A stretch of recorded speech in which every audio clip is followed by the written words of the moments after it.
કરીને જે કાયાવાળું પાણી ઉલેચી નાખે, વળી નવું પાણી આવે. વત્તા બીજો એક મુદ્દો એ છે પાણીનો કે પ્રેશર નથી આવતું. હવે એની અંદર મોટર મોટી હોવી જોઈએ, વત્તા પ્રેશર માટે ટેન્કની કેપેસિટી હોવી જોઈએ. આ બધા ટેકનિકલી મુદ્દા છે, જે ટેકનિકલી માણસ સામે એફોર્ડ કરવો જોઈએ. જેના લીધે મારી સામે, હું જ્યાં રહું છું એની સામે એક એપાર્ટમેન્ટ છે, 2 દિવસ પહેલા આવ્યા હતા કે મારા એપાર્ટમેન્ટની અંદર અડધાની 5 થી 10 લાઈનો નાખેલી છે, દોઢ ની 2 લાઈન નાખી છે. હજી તમે આવશો તો કેટલી લાઈન નાખી દેશો? મેં કીધું તમારી જગ્યા ઉપર લાઈન નાખવાની જરૂર નથી. તમારા પાણીની જેટલી લાઈન છે તમારા માટે સફિશિયન્ટ છે. એમાં ખાલી 27 ઘર છે, 27 માટે સફિશિયન્ટ લાઈન છે. ફક્ત કરવાનું એ છે કે પ્રેશર દેવાનું છે.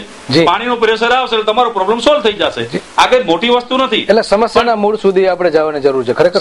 એટલે હું શું કરવા માંગુ છું, એ સાહેબ કે છે એનો મારે જવાબ ખાસ કરીને આપવો છે. પહેલી વાત એ છે કે પ્રથમ તબક્કે મારે જૂનાવાસને એ કરવું છે કે જૂનાવાસમાં પાણી, લાઇટ ને ગટર એ તો ઠીક છે, પણ એક નવી ટેકનોલોજી જે આજે મોદી સાહેબે ડિક્લેર કરી રહી છે, નવી ટેકનિક, નવી ટેકનોલોજી કે ઘરો ઘર, ગામડે ગેસ પાઇપલાઇન. બહુ સારો મુદ્દો. 1.5 વર્ષ પહેલા જૂનાવાસ પંચાયતને લેટર લખવામાં આવેલો છે. 1.5 વર્ષ પહેલા. કારણ કે ગુજરાત ગેસના સાહેબ મારી પાસે આવેલા હતા, એને ખ્યાલ આવવા માંડ્યો કે આ ભાઈ આ ગામના તેને વ્યવસ્થિત ક્યાંક સોલ્યુશન કાઢી આપશે. મેં એને પૂછવામાં આવ્યું કે ભાઈ તમે ક્યારે એપ્લાય કર્યો? કે 1.5 વર્ષ થઈ ગયા મેં એપ્લાય કરી છે ગુજરાત ગેસ પાઇપલાઇન કે જૂનાવાસ પંચાયતને કે અમને ગેસ પાઇપલાઇન નાખવાની મંજૂરી આપો. એટલે મારો તબક્કો પહેલા એ છે. ગુડ. એટલે હું ગેસની પાઇપલાઇન નાખવાનું પ્લાન કરીશ. એના પછી ગટરમાં જે પ્રોબ્લેમ છે એ ગટરનો પ્રોબ્લેમ તમામે તો હું સોલ્યુશન કરીશ. એનું કમ્પ્લીટ કન્ટુર સર્વે કરીશ, ટોટલી આખા જૂનાવાસની ગલીઓ સર્વે કરી એનું માપ મેજર કાઢી, એનો સ્લોપ ક્યાં આવે છે, ક્યાં ચડા આવે છે, ક્યાં ડીપ કરવી, ક્યાં ઉપર રાખવી, એ બધું પેલું કરીશ કામ. બીજી વાત પાઇપલાઇનની પાઇપ બિછાડીશ, જેમાં ખરાબ થઈ ગઈ કાઢી નવી નાખશું અમે. એ 3 કામ થયા પછી અમે લાસ્ટમાં છેલ્લું કામ એ કરશું, રોડ બનાવવાનું.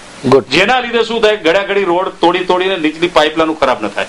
આ ટેકનિકલી મુદ્દા છે. આ ટેકનિકલી મુદ્દા એ લોકોને જ્ઞાન નથી એટલે આ તકલીફ રહી છે. બહુ ખાસ કરીને બહુ સારા એવા મુદ્દા, લોકોને સ્પર્શે એવા મુદ્દા એમણે લીધા. ગ્રાઉન્ડ લેવલની બહુ મોટી વાતો આપણે કે હવે કોલેજ બનાવવાની, મેડિકલ કોલેજની બનાવવાની, નાના માણસોને કોઈ અત્યારે એવી કઈ જરૂર નથી ને. એક પેલી વાત તો કે આજે નેશનલ હાઈવે બનાવવા કે કોલેજ બનાવવું એ ગ્રામ પંચાયતનું કામ નથી, ગ્રામ પંચાયત ન બનાવી શકે. એટલે એક બાજુ એમ કહેવામાં આવે છે કે 1.5 લાખ રૂપિયા અમારા કને છે એટલે અમે ભંગાણ વેચીને પૂરું કરીએ. હવે 2 કરોડ રૂપિયાની કોલેજ બને કોઈ દિવસ? એટલે ખોટી વાત તો કરીને માણસોને ભરાવાનો શું મતલબ છે એના? માણસોને અત્યારે શું જરૂર છે? રોડ, પાણી, લાઇટ ને અત્યારે નવી ટેકનોલોજી આવી છે ગેસ. આ 4 વસ્તુની માણસને જરૂરિયાત છે. બાકી જે રાજ્ય ગવર્મેન્ટ છે, સેન્ટ્રલ ગવર્મેન્ટ છે, કોલેજ બનાવે, યુનિવર્સિટી બનાવે, જે બનાવવું એનું કામ છે, આપણું ગ્રામ પંચાયત નું નથી. એટલે માણસોને ખાલી આંબલી બતાવવા તો એ કઈ આ બધી ખોટી વાતો છે. ખાસ કરીને મેં એક પીઠ રાજકારણી પાસેથી શબ્દ સાંભળ્યો છે કે નગર, હાજી, નગર એટલે કે નળ, ગટર અને રસ્તા. આ જે છે એ બાપુ ખાસ કરીને મુદ્દા. તો હમણાં એમનું એ જે ગત બોડીનું કેવું છે કે અમે ધૂળિયા જે છે રસ્તા સાફ કરી નાખશું અને એક રજકણ જે છે એ નહીં હોય અને બધી જગ્યાએ બ્રિક્સ છે અને ખાસ કરીને પેવર બ્લોક છે અને સીસી રોડ બનાવી દઈશું.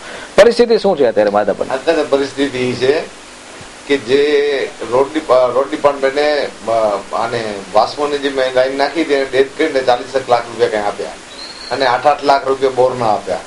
તો હવે એ જે 40 લાખ વોટર સપ્લાયના જે પૈસા હતા એને રોડમાં નાખી અને 2 ઇંચનો માથે કવર કર્યો. હવે કવર કર્યો એ પાછા ખાડા પડી ગયા અને જે ભાતું એમ થઈ ગયું. અને બ્રિક્સ છે એ પોતાના જે સંબંધી હતા, જે પોતાના હિતેચ્છુ હતા, એના ઘર પાસે નાખી છે. નબળા વર્ગના લોકો પાસે નથી નાખી. એટલે અમુક જગ્યાએ વિસંગતતા જોવા મળે છે કામોમાં. છે જ. જી પૃથ્વીરાજસિંહ, કોલ હોય તો મોકલજો. અને એ પહેલા ખાસ કરીને સાહેબ હું વેરામાં વિસંગતતા, જે તમે કીધું કે કામોમાં વિસંગતતા, કે અમુક જગ્યાએ કામો થયા છે પરંતુ વેરામાં પણ વિસંગતતા છે એવું મને જાણવા મળ્યું છે કે અમુક જગ્યાએ વેરા લેવામાં આવે છે અને અમુક જગ્યાએ વેરા લેવામાં નથી આવતા.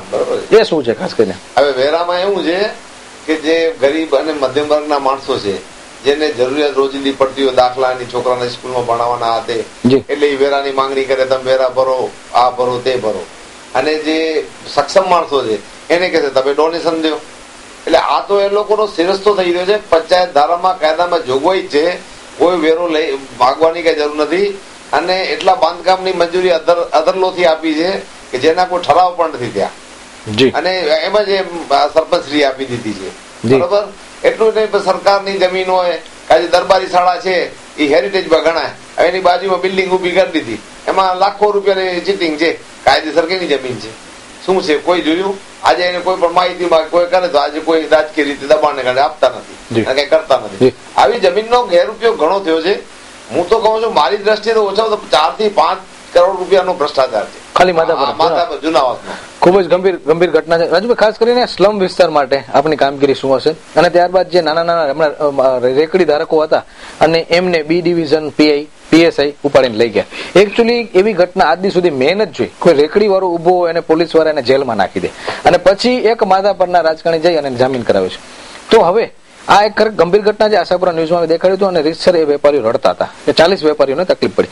હવે મારે પ્રશ્ન એ પૂછવાનો છે કે શાકભાજીની જે પાથરણા પાથરીને બેસતી બહેનો, એના માટે તમારું શું આયોજન છે? રેકડીવાળા અને સ્લમ વિસ્તાર, એના માટેનો શું વિઝન છે તમારું? એ જ હું તમને કહેવા માંગતો હતો કે જેમ કે હમણાં ગટર ને પાણીનો જે પ્રશ્ન આવીને જે ટેકનિકલી મુદ્દા છે, આ પણ એક ટેકનિકલી જ મુદ્દો છે. એકચ્યુઅલી અમારો જુનાવાસ છે ને, એ જુનાવાસમાં રોડ રસ્તા છે ને સાંકડા છે, બરોબર છે. એક તમને હું બસ સ્ટેન્ડ નું ઉદાહરણ આપું. બસ સ્ટેન્ડ ની અંદર અત્યારે શું થયું? એક તો સાંકડા છે. આજે તમે જઈને તમે તમારી ગાડી લઈને જોઈ આવજો, હું નથી કહ્યું, તમે અનુભવ કરજો. અત્યારે બસ સ્ટેન્ડ નો માર્ગ છે, બંને બાજુ રેકડીઓ છે, વચમાં અત્યારે ડિવાઈડર આવ્યું. હવે તમારી ગાડી આગળ ઉભી હોય તો તમે બાયપાસ નહીં કરી શકો. એક્ઝામ્પલ, એક બસ આવી, બરોબર છે. બસ ઉભી હોય, બસમાં જ્યાં સુધી પેસેન્જર નથી ઉતરતા એના પાછળ બીજી ગાડી ઉભી હોય, એ ઓમાં ક્રોસ નહીં કરી શકે.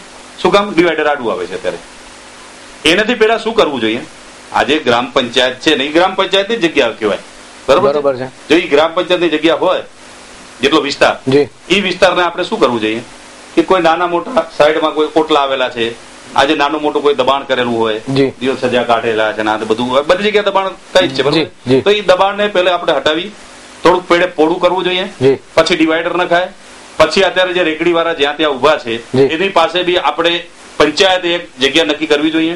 એ જગ્યા ઉપર એને વ્યવસ્થા કરી દેવી જોઈએ. એ બચારા રોજી રોટી કમાય છે, આપણે એક વોટ હારો કરીને આઈડિયો મારીએ કે પેલા આને પકડો ને પછી હું છોડાવી દઉં, એ તો બધા નાટક કહેવાય. એટલે એ બધું મતલબ નથી. એના કરતા હું એમ કહેવા માંગુ છું કે એનો તમે રસ્તો કરો, બરોબર છે.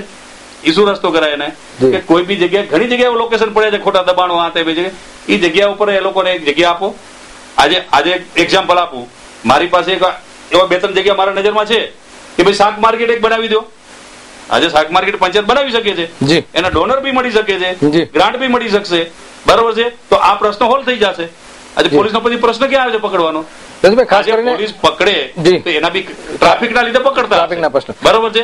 પણ પરંતુ એના માટે કરીને જેલમાં રેકડી કબજે થઈ શકે, એના ઉપર થઈ શકે, પરંતુ એ લારી ધારકોને ના. પણ હું કાયદાનો હું કાયદાનો વિદ્યાર્થી છું એટલે તમને કહું છું કે એવી રીતના તમે જેલમાં કોઈને સળિયા પાછળ ન નાખી શકો. હવે ખાસ કરીને મુદ્દો એ છે કે હું આપને બંનેને કહીશ કે આ મુદ્દાને લઈને એક જાહેર ડિબેટનું આયોજન કરવામાં આવે તો આપ તૈયાર છો કે સામે ધારો કે પેનલ જે છે એની સાથે આપણે પ્રશ્નોત્તરી કરવાનો? 100%. જી બાપુ, 100%. જી.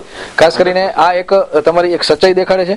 અંતિમ ખાસ કરીને હું એ પ્રશ્ન લઈ અને એક નાનકડો આપણે વિરામ લેશું, ત્યારબાદ ફરી પાછી નાનકડી એક ચર્ચા લઈને આપણે આ કાર્યક્રમને અહીં વિરામ આપશું. ફરી પાછા નવા મુદ્દાને લઈને આપણે નીતાબેન ઉર્ફે રાધિકાબેન સાથે પણ ચર્ચા પ્રશ્નોત્તરી કરશું, સભ્યો સાથે પણ કરશું, અને ગ્રામજનો, ખાસ કરીને મારે ગ્રામ લોકોના શું રિવ્યુ છે એ પણ મારે જાણવા છે. તો એ પહેલા જો કોઈ કોલ હોય તો પૃથ્વીસિંહ મોકલજો, અન્યથા અમે નાનકડો વિરામ લઈ અને ત્યારબાદ ફરી પાછા જે છે અમે આગળનો કાર્યક્રમ ચાલુ રાખશું.